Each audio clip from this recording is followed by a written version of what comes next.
Assalamu alaikum, everyone. Welcome to the IMANA webinar. We're going to be talking about our topic is the treatment challenges in autism spectrum disorder and development delays. We have with us here speaker Dr. Khadija Khan. She's a pediatric psychiatry specialist.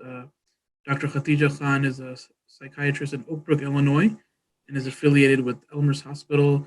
She received her medical degree from Dow University of Health Science and has been in practice for more than 20 years. Without further ado, here's Dr. Khadija Khan. Thank you so much, Rehan. Assalamu alaikum, my dear attendees and all the listeners. I'm Dr. Khadija Khan. As Rehan introduced, I am an adult child and adolescent psychiatrist, and over a period of these 25 years, I have developed some special interest in developmental delays, a comprehensive, holistic approach in treating developmental delays. And obviously, autism spectrum is a big part of the chunk of that patient population that we see.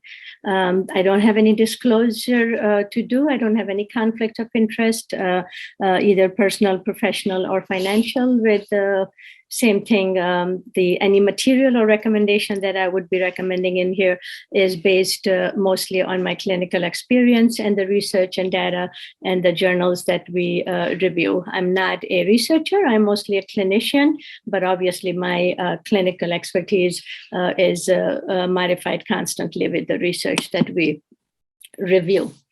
So I'm not going to focus a whole lot on the autism in terms of is it autism or is it not, because the diagnostic category or diagnostic challenge is another big challenge. I'm going to talk a little bit in between about it, but for the most part, I want to spend time on the model of the treatment approaches, because the developmental delayed children, if we understand that there are about 17% of children in general population, every country, every continent, everywhere, we have some sort of, whether a multi-level developmental delay or isolated broad spectrum developmental delay, let's say motor, cognitive, learning, speech, communication. If you combine all that, 17%, that's a big population. So we are talking about pediatricians are going to see it, family practitioners are going to see it, teachers, parents, obviously, neighbors, community. So as we always say that it takes a village to raise a kid, it cannot be any more true for when we talk about developmental delayed children. So the autism especially is this group of neurodevelopmental disorder that affects everything of our life. It affects how children learn, behave, they socially interact or not interact, or communicate. The word spectrum refers to this range of ability. So if you have a spectrum, like a light spectrum or anything with a spectrum, it has a one end and the other end. So the severity of the end might be somebody, a child who may be limited or totally nonverbal, non-communicative, significant motor delays, significant cognitive delays. And then the other end might be a child who is fairly with good vocabulary, no delayed in terms of the motor skill, but they may still have some pragmatic language and communication delays. They may still have different style of learning. They may still have some different obsessive compulsive habits. They may think things differently. They may get fixated into concepts, ideas, interest, hobbies, and they may still have impairment in their functioning. They may still show reciprocity and communication difficulties. Actually, this other end of the spectrum with isolated or milder cases probably take longer for all of us to diagnose and give them credit for that. So it's a spectrum, I guess, if we have to learn or remember one thing, it's a spectrum. So don't go by if you saw one patient with, a severity of the spectrum, and then you have someone else, and then in your clinical or, parenting mind, you cannot compare that, this child can do so-and-so, the other child wasn't able to do so-and-so, so therefore it cannot be autism. It could still be autism because it's a big spectrum. Now, it affects all the racial and ethnic group across all the socioeconomic, and boys are 4 times or more than 4 times actually affected with it. which probably is true actually for a lot of psychiatric disorder, which we can talk sometime later. The major areas of development for all kids, the most important part, as the baby is born, when they're 1 month old, we are waiting for that social smile, the first eye contact and the smile. So the language and communication are big thing in terms of the development. And when we talk about communication, it includes both verbal communication, like words, babbling, communication, but it also includes nonverbal communication, because the nonverbal communication is what includes like the eye contact, the gestures, the smile, the reciprocity of the smile. When you're in distress, baby is picking up on your distress. When you're joyful, baby is picking up on all that. That's what we see from the nonverbal communication from a young age. So when you don't see what you should see, then you should be kind of, take a note of that. This is what we need to kind of make sure that all caretakers are aware of the areas of development. The next major area is motor. The motor area, obviously we as parent or physicians are looking into, is the baby is, holding our finger, how strong is he, picking up the, body when you're giving them some support. The fine motor, gross motor. Fine motor generally is like small muscles. So pincer grip and, pencil writing, picking things. These are fine motor. The gross motor is large muscle groups. So walking, hopping, throwing catch, those would be connected with our gross motor skills. So any delays in those, obviously, when I say delays, often physician and parents have this big job, like each 2-month visit, 4-month visit, 6-month, 8-month, 1 year. We are telling doctors about what the child is doing or not doing. And often when you as a parent may have some concern that my child is, not crawling as fast or at all as compared to his cousin or my nephew or niece, and the doctor will give you, comfort that the development or motor growth is, again, a spectrum. So there is a norm. The norm is not, 6 months. The norm could be 6 months to 12 months. Most kids maybe are walking at 12 months, but the norm might be, 10 months to 16 months. So often a pediatrician's job is to look into the normalcy and give parents the comfort. If there is nothing else grossly wrong medically and, metabolically, then instead of getting overly anxious, it's a good idea to do wait and watch. But at the same time, keep your radars as a parent always open for fine and gross motor. The other major area of development is cognitive and intellectual, which obviously is difficult to see for babies, but at the same token, it is not so difficult because you can, from a very young age, can understand babies who are learning from their experiencing, how long they're able to keep the item, picture, memory of where did you hide something, peekaboo. Those things can give you a lot of early understanding of the cognitive and intellectual learning abilities of a child. Obviously, the most fun part of child's development is the social growth. So not just the verbal and communication, but the reciprocity, engagement. When two adults are talking, the baby is trying to engage in that conversation. And, another child is playing by the side. They're crawling to communicate to each other just by sitting next to each other or so. So social growth and development is a big part. Again, always look for any delays in things which you think should be there. Emotional regulation. The emotional regulation is sort of is a combination of all these growth. I think of emotional growth almost like a thermostat, like an emotional thermostat, that it can get too hot or too cold. You want to keep it, at a moderate level. So kids who may have difficulty with language, communication, motor, cognitive, whatever developmental level, it might be more easy for them to get emotionally overwhelmed for certain situation when they don't get their way or when things are not the way that they like it to be seen. So when you see a child doing temper tantrum, throwing, fits, it's not just a behavior problem. Kids didn't come to the world with thinking that I'm going to, manipulate adults around us. try to look beyond their immediate secondary gain and look into what kind of emotional dysregulation they are having, and if beyond the temper tantrum, they have any social language communication frustration, which might be causing it. Obviously, all the pediatrician and caretakers are the primary source for all these concerns. So I'm hoping that all of us can refresh our pointers for what are we looking into. As far as the diagnostic challenges for the differential diagnosis for autism versus the broad spectrum developmental delays, that's probably the biggest differential for us.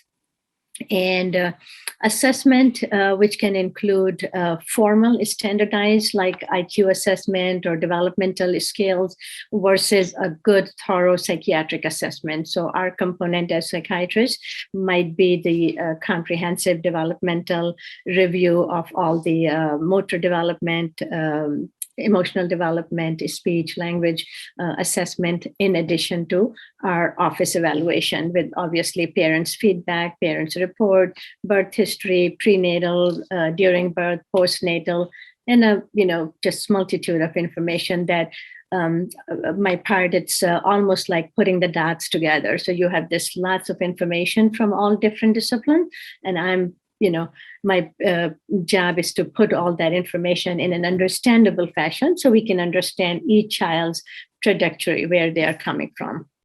A big part of our working in this process of diagnosis is psychoeducation for parents and school, because unless we put, again, those dots together and help caretakers understand what is it, how did it happen, move on to what can we do about it. And that what can we do about it is very therapeutic for parents and caretakers, because as much energy as we want to spend in figuring out what, how, and when it happened, but most important closure for any problem is let's do something about it.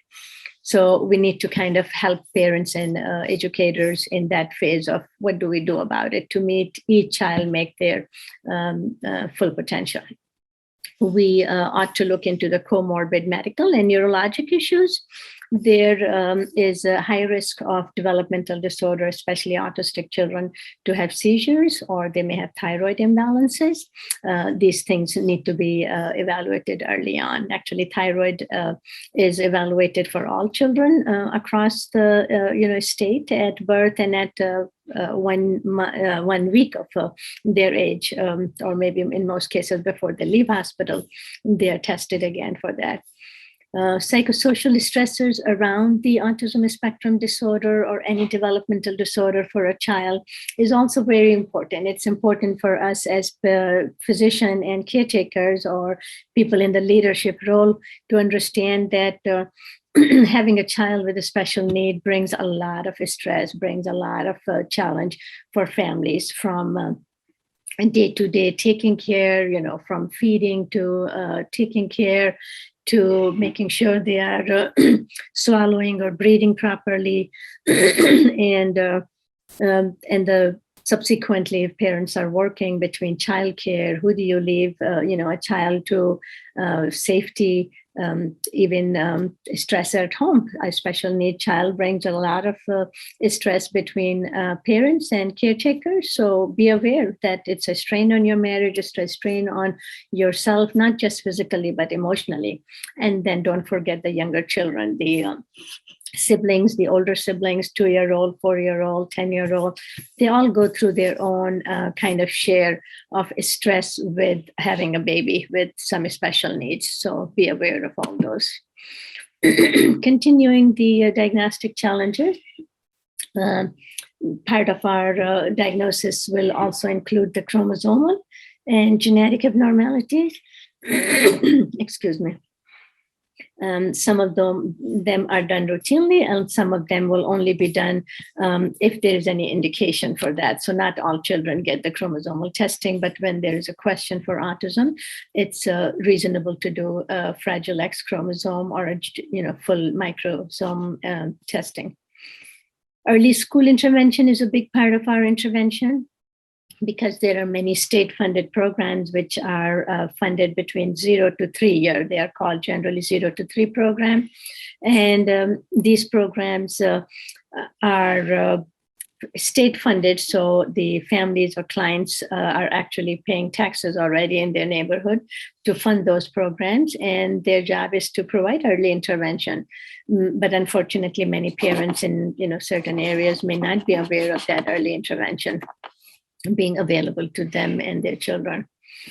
School placement for a child from preschool, kindergarten forward is another important task for us to see which school would be best, and within that school, what classroom, general ed, special ed, self-contained, inclusion, exclusion. There are lots of possibility in each school, which might be something that the professionals will be able to help you with those decisions.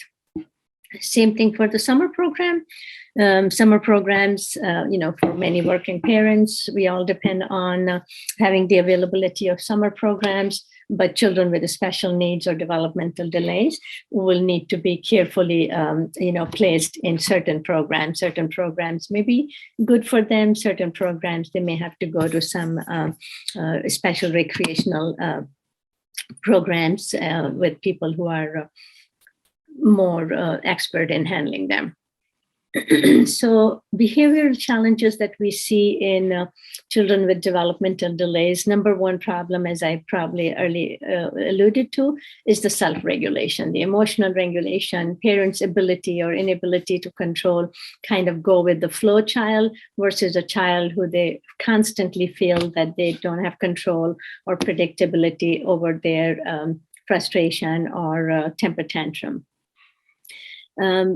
So at this point, I think from all what we have talked already, we already understand the core symptoms of the autism, including language, communication, social relatedness, in kind of addition to the social and communication that we have talked. One peculiar thing that differentiate the broad spectrum developmental delays versus a specific autism spectrum disorders is presence of these unusual obsessive compulsive repetitive behaviors or rituals or habits or interest that you see and you see them from a young age on. So be aware of those obsessive compulsive routines and fixation. And obviously behavior dysregulation is what we want to make sure that we identify them earlier. There are higher level of obviously intellectual or cognitive delays within this group of children. There are additional speech and communication delays that we need to be aware about. And then there is also comorbid psychiatric disorder. So just as all the general population has possible psychiatric diagnosis, anybody can have depression, anxiety, bipolar disorder, but the children with neurodevelopmental disorder are probably higher at risk of having those psychiatric illnesses. So be kind of especially mindful and keep your eyes and ears open about it. The assessment in terms of the practice parameter for the American Academy of Child and Adolescent Psychiatry, which is the ACAP, it requires the developmental assessment of children and the psychiatric assessment of actually all children routinely throughout the, well child care about development with a special focus on the autism spectrum symptomatology. And for parents to know that the 18 and 24 months are probably the most important visit, because there's something about the autism for some kids that their trajectory is kind of average or, on time. And then about this time of 18 and 24 months, they might kind of plateau or actually decline from previously acquired skill. So that's a sad thing to say, but it's important to keep your eyes and ears open in that time window. These are some of the questionnaires, like autism behavior checklist, the parents' autism rating scales. Most important is probably ADAS, ADOS, it's mostly one of the standardized testing that a neuropsychologist would administer in their office. And this testing especially picks up on the reciprocity, communication, all the between lines, language and communication skill, which would be a strong indicator for us to put some kind of quantification on those deficits. And if those screening indicates some autism, then a further thorough diagnostic evaluation should be done. So most of these are not one discipline or one doctor or, one expertise. It's a multidisciplinary fashion. So be aware that the teamwork is needed for these children, for their diagnosis, for their treatment, for their containment, and for making them meet their full potential. It takes a village. All the children should also have their physical exams, especially the hearing and vision screening, because that's most important thing actually for any special situation for children. Even when you think about the child is not paying attention, they're learning or academically behind, make sure we are always making a basic judgment about their hearing and vision testing. And as earlier said, that especially for the autism, we need to be aware for the Fragile X syndrome and their testing. The endocrine, metabolic, toxic, and infectious etiologies or the causation are very important. And we can probably spend some other time in details of all those. The neurologic areas of concern for us is the seizure disorder. About 25 to 40% of autism population may have some electrophysiologic abnormalities in their brain waves, which is tested through a special exam called electroencephalogram, EEG. But before that, a baseline neurologic examination, obviously. Maybe more important for kids, you find some staring spell, like you're feeling that there are periods of a young child being kind of, staring off, like they're zoned out. Not the zoned out when they are doing their own things, but zoned out and disconnected from their environment.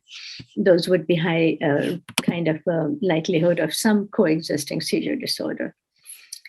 The another review of their causations, the genetic and hereditary condition, most commonly all of us or most of us will be aware of the Down syndrome, which is a very specific kind of chromosomal disorder. The Fragile X, Klinefelter, and Turner are some other kind of chromosomal condition, which are very commonly could be accompanied with some other developmental delays or intellectual delays. Metabolic disorders like the congenital hypothyroidism or the phenylketonuria, which is PKU, any toxic exposure, you name it, prenatal, like during in utero when the baby is growing in mother's womb, or during birth, or postnatal, especially lead, alcohol, cigarette smoking, or any smoking would be basically toxin to the child. Any kind of trauma, like physical trauma or during birth trauma, or even psychological trauma. Psychological trauma is not to be underestimated. And infection, any maternal or child infection, maternal infection, that's what during pregnancy, they're getting full battery of, numerous tests because of like cytomegalovirus or other virus. And, recently we have dealt with this coronavirus, and it is yet to be seen what or what not the effects of those would be on our, future population. I don't have any expertise in that, so not going to any detail for that. The most important part of my talk for all the pediatricians and family practitioner and parents and teachers is what are the most common behavior problems that we see in this children population, and at what point these behaviors may be areas of concern. And if so, what are the specific experts, physician or providers that can be another member in your multidisciplinary team? So impulse control is another number one issue, which most likely will bring a family to my office. Impulse control meaning literally like, touching, grabbing, throwing, breaking or whatnot. Hyperactivity, inattention, is along the same lines. Social anxiety, which obviously is an anxiety, but I'm talking about specifically like people anxiety. OCD, as we discussed earlier, the obsessive compulsive or stereotypic repetitive pattern. It's irritability, anger, frustration, even aggression or violence, angry outbursts.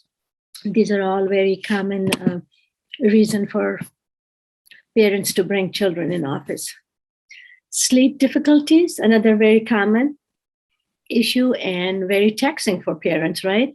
If you haven't have a good night's sleep with your children, not just infants, but children, it can be very difficult to be a good parent during the day. Depression, just like all other kids, you can have depression in children with developmental delays as well. Psychosis, that is obviously a professional term, like hearing voices or seeing things. And it's just as I mentioned earlier, that the psychiatric issue may be at high prevalence in this population. It's possible. Self-injurious behavior, very commonly seen. It could be as simple as kind of picking on, a mosquito bite or a pimple or something, or it could be as severe as biting themselves and causing significant injury. Pica, which is like eating of inedible items. It could be like, paper or ice or wood, anything and everything they can grab on. Very difficult symptom to kind of see and actually treat as well. Sensory integration sensitivities, kids who may be like hyposensitive or hypersensitive to touch, texture, temperature, holding, grabbing, day-to-day, changing clothes. It could be something to keep an eye on. So this is just really kind of a brief outline of things which can make a child and a family's life difficult. And they bring families to our offices as physician. What do we do intervention-wise as physician? Obviously, a lot of psychoeducation with family. What I mentioned earlier, the medical workup, the genetic workup, possibly neurologic workup, for some kids, maybe sleep studies. Behavior therapy, that's probably a big intervention that we could provide with social workers, psychologists, other therapeutic interventions, people who are comfortable and have experience in working with developmental delays can be a big source of help. It's not just therapy with the child, it's actually parenting therapy as well. The other big intervention that the medical team can help you is with the educational planning or individualized educational plan, IEP, which include just about all the academic placement decision. The occupational therapy, OT, as you probably hear from other parents, that is specifically a therapy that's directed towards the fine and gross motor. Mostly occupational therapy is fine motor. So occupational therapists will do a full assessment and they will work, whether it's, working with a small muscle through coloring beads or gentle work at kind of floor play with occupational therapy. Physical therapy, largely with the large muscle, like body core strengthening, weight training, the hypotonia, when child's body is overall kind of hypotonic, the speech and the occupational and physical therapy can be very helpful. Speech therapy sort of encompasses everything in speech, communication, language. So someone may be in speech therapy for just articulation, language. Someone may be in speech therapy for the lack of the reciprocity in their communication. So speech therapy is a big chunk of intervention that parents should be aware. And these are the therapy just on this page, probably OT, PT, speech, and social skill training. These are core of where I would say all the resources can be placed. So if you have, this much in the resources, we got to make sure that that resource go into the intervention that has the highest return. And these are interventions that have the highest return. Social skill training is not specifically only for autistic or developmentally delayed kids. It is used for all children with various different needs. So what they focus on is a small social group, leading by a social worker, psychologist, or so forth. And we are teaching kids to simple things, personal space, body language, wait for your turn, ask for permission, be polite, be kind, things which we expect that everybody just get it, but not all children get it naturally, and it could be taught. So don't be concerned if your child naturally has not developed those skills. They can be taught in social skill training.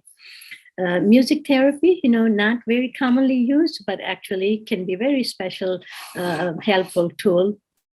I have seen many children who have, let's say, noise sensitivity, or they're hypo or hypersensitive with the volume of sounds around them, that the music therapy have helped them to gradually able to tolerate all different thresholds of the noises.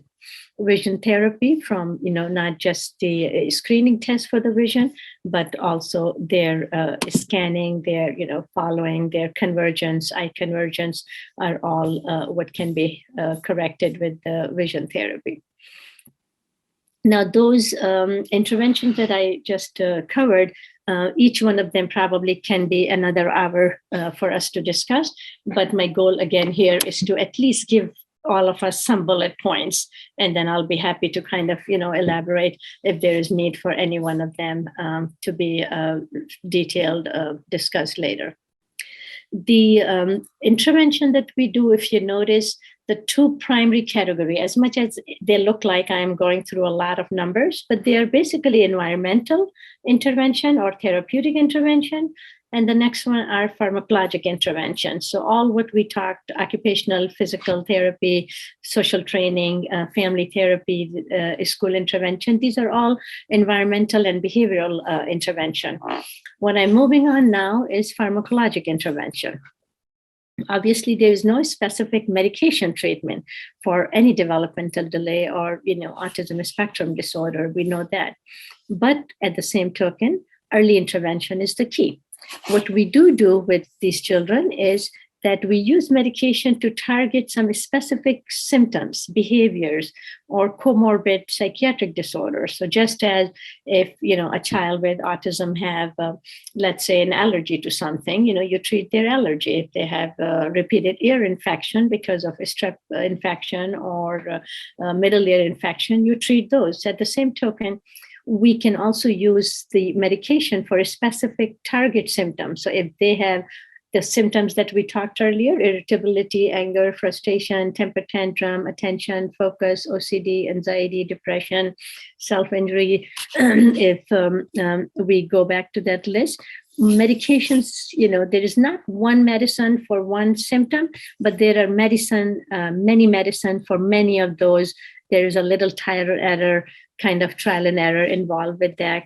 One of our biggest limitation is lack of, obviously, the trials and lack of FDA approval for many of the medications. So unfortunately, some medication that we use are FDA approved, and many of them may be in the process or not even close to be FDA approved. But with parents' consent, we do use some off-label medication. They're not totally out of nowhere. They are obviously used with some understanding of the mode of action of the medication and what we might expect.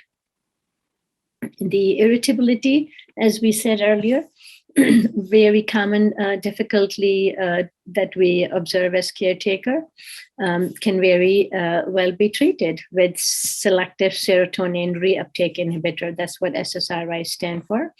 And the group that it involves are fluoxetine, sertraline, citalopram, citalopram, paroxetine. These are what you may commonly know them as Prozac, Zoloft, Lexapro, Celexa, or Paxil. And then another group of medication, neuroleptics or antipsychotic medication, especially Risperdal, aripiprazole, olanzapine, and Haldol, have quite a bit research, and many of them are actually FDA-approved medications. So we are pleased with that. Stimulants, which are like methylphenidate, like Ritalin family of medication, and non-stimulant medication, Strattera or atomoxetine, naltrexone, guanfacine, and clonidine are some examples. These are big group of medications which can use. Obviously, we are not putting on all these medication. I would generally start with a low dose of the serotonin medication. And the good thing with serotonin medicine is that they come in liquid and tablet. So with children as small as 4, 5, or 6-year-old, I have used drops of the medication, and they can be helpful in treating their irritability, which sometimes is coming from their anxiety or depression. And the serotonin medications are anti-anxiety and antidepressant. The mood stabilizer medications are also used. Some of the mood stabilizer medications are anticonvulsant medication, like anti-seizure medicine, and some of them are neuroleptics. So these are some examples of the Depakote, lamotrigine, or Tegretol, which are seizure medication. The social anxiety, big part of the social avoidance, isolation, having social anxiety, meltdown at, you're running errands in public places when you see children having a temper tantrum. Social anxiety may be a big reason for those. Again, SSRIs is a big kind of a goldenrod for social anxiety as well. Sometimes benzodiazepine. We don't use benzo too much in younger children, but maybe for some older teenager and young adult, it might be very helpful in certain situations. There are some other small atypical group of medications, gabapentin and Buspar. Again, not all the medication to everybody, but each one of them are like different tools in our medical medicine box. For the hyperactivity and impulse control, stimulants, non-stimulants, the commonly used ADHD medications could be used. Although generally, as a rule, I would say that children with neurodevelopmental delays or any neurodevelopmental disorder are very sensitive to the stimulant medication, because a stimulant medication, mainly Ritalin and Adderall, are very potent medication, and they have to be used with caution. So probably non-stimulants are a better choice. And the ADHD or impulse control is a symptom that pediatricians often feel comfortable and do treat in their offices. So it's something for them to be mindful of. Neuroleptics and antipsychotics, the group of the Risperdal, Abilify, Haldol, and olanzapine, as we discussed earlier, can also be very helpful in impulse control. And through that, attention and focus can possibly improve. There are other groups of medication like amantadine, which actually is a medication that is used in the Alzheimer's illness, and clomipramine is a tricyclic antidepressant, especially used for obsessive compulsive disorder. These are not very commonly used medication, but there are certainly research and data available that these could be used in situations where all the other commonly used medications have not been helpful. Moving on to the obsessive compulsive behavior, which I discussed earlier, that some of those repetitive rituals and fixations can be significantly impairing. They might be impairing their social activities. They might be impairing their ability to go from point A to point B. It might be an impairment for them to be focused on learning because they are focused too much on, let's say, a cartoon character or a video or so forth. So luckily, all the serotonin medication that we talked earlier, fluoxetine, sertraline, Lexapro, Celexa, fluoxamine, another one known as Luvox, these are good medication trials for the obsessive compulsive behavior. How do we go about it? Always start low, go slow. So lowest dose possible. And the SSRI generally are not with the weight titration, the stimulants are, but for SSRI, start low, go slow.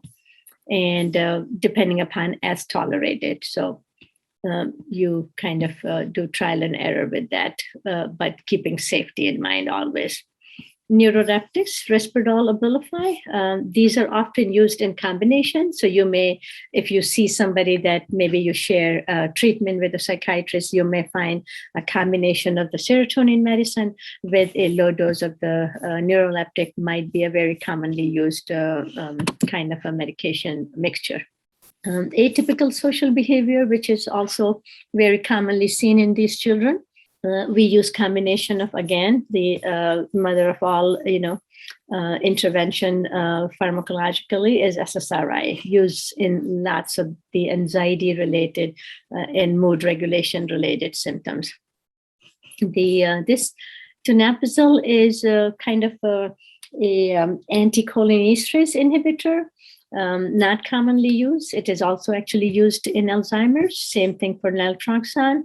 It's an opioid antagonist, not used commonly, but there are research and data that some of these medications also have been very useful. I have not used the naltrexone or the anticholinesterase inhibitor, but I'd be curious if some neurologist or neuropsychologist have interest and experience with those or not. Self-injury, the most painful symptom or very difficult symptom to observe in some of this population. Probably my first rule of thumb would be to use the antipsychotic or neuroleptic medication, Risperdal, Abilify, Geodan, and then there are half a dozen other medication in that group of antipsychotic, which can be very helpful with self-injury. Again, SSRIs, the commonly used, and I'm repeating these 4 names mostly because they are FDA approved at different ages. So they are very safe to use. I personally feel safe for as young as 4, but most of them are FDA approved for as young as 7-year-old, 8-year-old, and upward of that. So these are medications that we have, tried and tested. And naltrexone. Probably, if I would use naltrexone somewhere, it would be for self-injury because of the possible pleasure or relief that some of autistic children get from doing self-injury. And some of these are really very difficult or kind of may cause like a medical emergency. And that if we have no other solution, we might as well use something even in opioid antagonist for them. Lastly, but not leastly, I personally am very open to any complementary treatment that parents can come up with because not everybody can respond to the psychotropic medication. Not everybody will respond to what 8 out of 10 people respond to. So the simple complementary medication or alternative medications could be like instead of a antipsychotic medication, we can use melatonin, over-the-counter medication, kind of a supplement, could be very helpful for sleep, inducing sleep and maintaining sleep. There are patients or families who would prefer to go to some alternative treatment before they could do the prescription medication. And I think we should all, as a physician and caretaker, be open to that because no medication that we could prescribe will have 100% guarantee to improve their symptoms. So we might as well kind of hold their hands to walk them to the path until whenever they are ready. What is important to me as our role or my role as a physician is to give parents information, give them knowledge, because knowledge is power. Also the thing to remember is that parents listen to us. Obviously they can Google, they can, read books or talk to their neighbor, but if they respect us, then our opinion and recommendations also matter to them a lot. So if you give them, your recommendation or your blessing for a particular intervention, there is a good chance that they will listen to it. And another thing that I'm very mindful, and I would highly recommend all physicians and caretakers to be, is how much of each investment and the intervention has the weight in. If, again, what I said earlier, if somebody has this much resources, and I'm not talking about just financial resources, but emotional, physical, logistical, resources, do we do, all the emotional energy and find, one therapist and do this intensive, I'll take the example of ABA therapy, which is an applied behavioral analysis and very intensive behavior intervention. Someone can come to your home for, 5 days, six hours every day for 5 or 7 days a week and change behaviors of children with developmental delay. So ABA therapy versus a child who's grossly in need of, occupational therapy or speech therapy, I would probably tell families to focus their resources on a basic occupational therapist and a speech therapist before they can, put their emotional energy and their time and investment into an intensive behavioral therapy. But it's our job to give them resources. It's our job to give them recommendation and give them information and knowledge. And best thing we can do is to walk them through this journey. It definitely takes a village. And lastly, but leastly, I'm very aware that there are situations where none of the intervention that I am doing may be giving us remarkable results because of whatever reason, the illness severity or the metabolism or some other coexisting medical or neurologic problem. Even in those situations, I think walking with family in their journey of doing this enormous job that they do with their children is not a burden. It's a privilege that we are, as a physician, able to do with them. So thank you so much for listening. And if anybody is joining us live or have any questions, please. Thank you, Dr. Khan.